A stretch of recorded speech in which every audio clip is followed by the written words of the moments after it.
ధ్వంసం చేసిందే కేసీఆర్, మళ్ళీ వస్తే రాష్ట్రాన్ని నిర్మిస్తామనడం హాస్యాస్పదం. 2029 34లోనూ రాష్ట్రంలో కాంగ్రెస్ ప్రభుత్వమే. సరే 2029 34లో కాంగ్రెస్ ప్రభుత్వమే రాష్ట్రంలో వస్తుందంటే మరి ముఖ్యమంత్రులు ఎవరో అది కూడా చెప్పుర్రి. రేవంత్ రెడ్డి గారు ఏమంటారంటే 2 సార్లు వస్తాయంటే 3 సార్లు నేనే ఉంటా అంటాడు. అప్పుడు మరి మీరు అందరూ సమ్మతమేనా? ఇప్పటికే ఆయన ముఖ్యమంత్రి అయినందుకు తట్టుకోలేకపోతాను. మరి సమ్మతమేనా ఇది? హైట్రిక్ ముఖ్యమంత్రిగా ఆయనకే ఇస్తారు అవకాశం. మరి ఇది కూడా చెప్పుర్రి. 2029లో అధికారంలోకి వస్తే ఎవరు ముఖ్యమంత్రి? 2034లో కాంగ్రెస్ మళ్ళీ అధికారంలోకి వస్తే ఎవరు ముఖ్యమంత్రి? 3 సార్లు రేవంత్ రెడ్డి ఉంటాడా, లేకపోతే ఎవరన్నా మారుతారా? ఇది కూడా చెప్పని ఉంటారు మీరు. ఇది కూడా ఒకటి చెప్తే ఒక క్లారిటీ ఉండేది. రేపటి కేబినెట్ భేటీలో నిర్ణయాలు కీలక నిర్ణయాలు. మంత్రి కోమటిరెడ్డి, కేసీఆర్ చావును ఎవరు కోరుకోలేదు. అడ్లూరి లక్ష్మణ్, బీఆర్ఎస్లో జీవన్ రెడ్డిని ఎవరు పట్టించుకోరు. చామల, దయచేసి అడ్లూరి లక్ష్మణ్ అన్న లాంటి దళిత లీడర్లను గెలిపించకుర్రా. మీకు చేతులెత్తి దండం పెడతా. దళిత జాతికి వీళ్ళ వల్ల ఉపయోగం లేదు, రాష్ట్రానికి కూడా ఉపయోగం లేదు. కేసీఆర్ సావును కోరుకున్నాడు ముఖ్యమంత్రి గారు, కానీ మీరు ఏం చేస్తానులే, ఎస్సీ కార్పొరేషన్కి ఏమైనా నిధులు ఇచ్చింలా? దళిత బంధువుల నిధులు ఏమైనా విడుదల చేసింలా? ఇటువంటి లీడర్లను దయచేసి దళిత లీడర్లలో నిస్సాయమైన లీడర్లను గెలిపించకూడదు దయచేసి. ఒక దామోదర రాజనరసింహ లాంటి వాళ్ళను, ఒక అడ్లూరి లక్ష్మణ్ లాంటి వాళ్ళను, కడియం సిఆర్ లాంటి దొంగలను, రాజయ్య లాంటి దొంగలను, ఇలాంటి వాళ్ళని గెలిపించకూడదు దయచేసి. వీళ్ళలో ఏ కోశాన కూడా దళిత భావజాలం లేదు.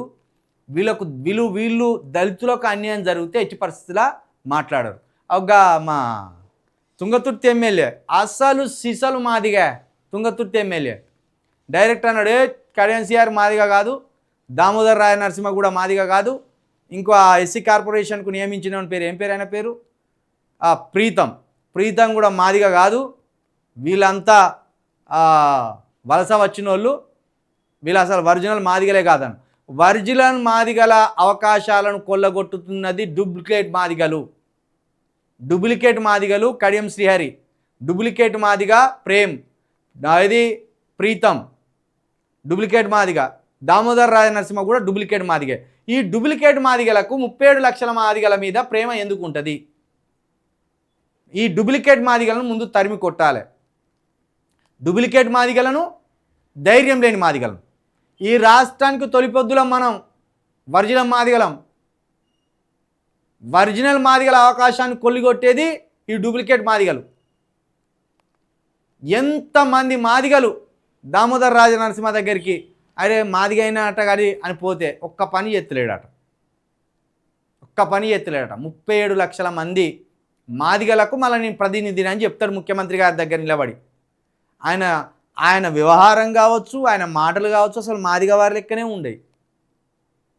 కాబట్టి ఒరిజినల్ మాదిగ వాళ్ళు ఉన్నారంటే తెలంగాణ తుంగతుర్తి ఎమ్మెల్యే మందుల సామాన్లు అన్న ఒరిజినల్ మాదిగ. చాలు కుండ బదలు కొట్టినట్టుంటుంది అని ఉంటే ఎవరికి భయపడడు. ఇక ఈ అడ్లూరు లక్ష్మణ్ అన్న ఆయన ఏందో అర్థం కాదు పాపం, భయం ఇట్లా. ఇప్పుడు ఆయన మనిషి, రేవంత్ రెడ్డి గారు మనిషికి ఇట్లా నిలబడవచ్చు కదా. సరే గౌరవం ఉంటే కొంచెం ఇట్లా వంగుతాడు. మంత్రివయ్యా మంత్రివి నువ్వు. 37 లక్షల జనాభా ఉన్న ఒరిజినల్ మాదిగే అడ్లూరు లక్ష్మణ్ అన్న.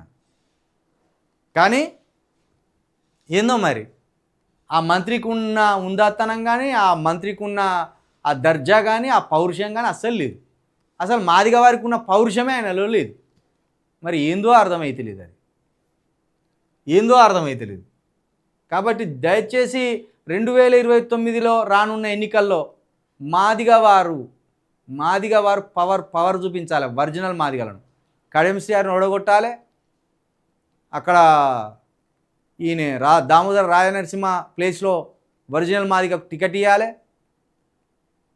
మొత్తం 37 లక్షలు ఉన్నాం, 19 సీట్లు. 19 సీట్లలో 12 సీట్లు మాదిగలకే ఇవ్వాలి. 12 సీట్లు మాదిగలకి ఇవ్వాలి. ఇక 7 సీట్లు ఉంటాయి కదా, 4 ఖచ్చితంగా వాళ్ళ కోలకు వీళ్ళ కోలకి ఇవ్వాలి.